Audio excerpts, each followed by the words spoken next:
Blanco. Quería preguntarte a propósito del tema historia, formación, educación, cultura dominante. Predomina una historia que enseña a pensar, que ubique los acontecimientos en el contexto de esta sociedad, de las luchas, de las discriminaciones, de los derechos de los diferentes sectores sociales, o predomina una historia impregnada de la visión colonial, conservadora, descriptiva, los hechos al margen de toda su relación y el choque de las luchas. ¿Cuál ha sido tu vivencia, independientemente de que yo sé que hay diversidad? Claro. Sí, bueno, yo pienso que hay un punto de referencia obligado, y es la formación de la Escuela de Historia y Antropología de la Universidad Autónoma de Santo Domingo, la primera escuela para los estudios académicos formales de historia. Un resquebrajamiento con la tradición de la historia positivista, que es la que estuvo permanentemente siendo la orientación para la enseñanza, para la investigación de la historia, donde solo se ponderaban las fechas, los nombres. Y eso tiene que ver con la participación de un grupo de intelectuales importantes, cuál es el caso de Hugo Tolentino, José Espaillá, Roberto Casá, que ingresa como docente en el 70, José Cordero, Emilio Cordero Michel, o sea, la Escuela de Historia de la Universidad Autónoma de Santo Domingo produce un resquebrajamiento en términos de ese pensamiento tradicional, positivista, y comenzamos entonces a manejar la historia como una ciencia social. En eso pienso que influyó mucho la expedición, sí, y la Revolución de Abril. Sí. Vamos a decir, el entorno, la época. Claro. Nuestra generación estaba llena de inquietudes, sí, y buscaba explicación, y encontramos, por suerte, quienes nos ayudaron mucho en eso. Se nos olvidó mencionar a Pedro Mir. Sí. Que, por cierto, hay que decir que la mayoría de ellos eran marxistas, militantes comunistas, revolucionarios del 14 de junio. Sí. Esa fue una impronta importantísima. Ahora, ¿cómo se da el fenómeno entonces de que uno siente que ahora, y eso fundamentalmente a partir, yo marco la fecha, la invasión norteamericana, la invasión militar que corta de cuajo un proceso de transformación, de revolución político y social? Sí.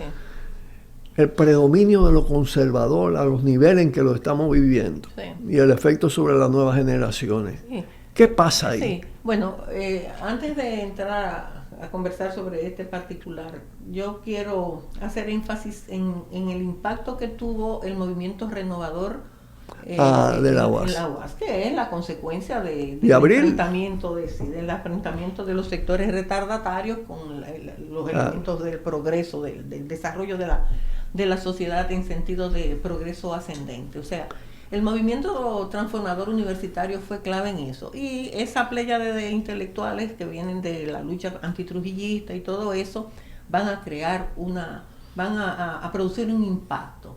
Comenzamos a trabajar con la orientación del materialismo histórico. Antes no se hablaba ni de fuerza productiva, ni de relaciones de producción, ni de modo de producción, de esas categorías fundamentales del materialismo histórico que a través de la enseñanza comenzamos a manejar los que teníamos esa orientación.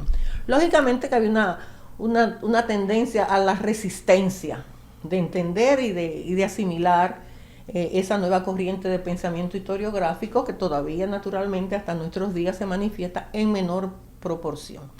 No olvidemos que la educación es una forma de conciencia social y que lógicamente está permeada por intereses de clase. Entonces, en el espectro de la enseñanza, la historia siempre fue considerada como una cenicienta. ¿Por qué? Porque enseñar a pensar, como hablábamos ahorita,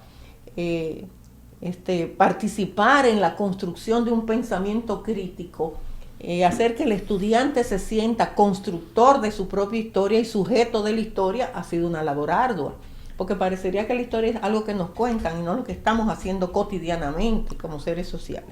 Entonces, a nivel ideológico, esa es una de las batallas más importantes que creo yo que se ha venido librando en los últimos años. Pero yo siento como que está muy centrada en la UAS, ¿no? Bueno, es que... ¿Qué pasa a nivel de primaria, de liceo, con la enseñanza de la historia? Sí, a nivel de primaria, a nivel de liceo se tiene que ver mucho con la formulación de la currícula. Del sistema nacional. Del sistema educativo, que hemos pasado por 700 formas de reformas, comillas, para dentro de la visión del gatopardismo, pensar que estamos cambiando para que las cosas se queden igual. Y no es importante enseñar a que los jóvenes comiencen a sentir que son parte del proceso de la transformación de la sociedad. Y eso tiene, tú lo sabes, un componente ideológico terrible. Claro. Quitarle a los pueblos el instrumento de su identidad, arrebatarles la conciencia de ser seres porque a propósito de eso, de la identidad, es penoso, digo yo, como el tema soberanía, autodeterminación, la confrontación con la colonialidad, la dependencia, está sensiblemente opacada, marginada en las nuevas generaciones. Claro. Y es un fenómeno no dominicano, por lo que he podido ver. También estamos muy presentes en muchas partes de América Latina. Sí. Porque eso es parte de la estrategia de la dominación. Claro. La dominación y aquí influye todo el tema del gran empresariado, el tema de los sectores de la iglesia y los grados de fundamentalismo. Sí. Y el fomento del individualismo. ¿Tú estás entendiendo? Porque eso es parte de la corriente neoliberal, de la corriente de distorsionar justamente. Individualismo, consumismo, fatuidad. Sí. Que hay que volver a los clásicos, aunque uno piense que no. Claro. Con relación a eso de la lucha ideológica, la lucha de clases en el plano de la ideología, es uno de los... La batalla de ideas, como decía Fidel. Que sí, la batalla de ideas, y que antes Marx lo trabajó, como conocemos, ¿no? En la crítica al programa de Gotha, a muchísimos de esos textos que son clásicos y que uno de alguna manera vuelve, porque es verdad que el pensamiento sigue fluyendo y superando interpretaciones, etcétera. Pero hay un componente ideológico que está ahí, desafortunadamente, y que cuando hacemos una ponderación de cuáles han sido los resultados del desarrollo de la historia republicana, vamos a ver, y yo lo digo con cierta pena, que hemos tenido los dominicanos y dominicanas victorias morales. Porque cuando hablamos del 59, que fue fundamental para todo el empuje de la sociedad, cuando hablamos del 65, cuando hablamos del 63, 60 años ahora de que se subieron los muchachos para la montaña, son victorias morales que hemos tenido. Y sobre esas victorias morales es que hay que hacer el fomento de la conciencia de la juventud. O sea, valorar esos sacrificios, porque no nacemos solo para sacrificarnos, sino también para ser victoriosos. Claro. Vamos a pausar y volvemos pronto. Cuidado. Tiro al blanco.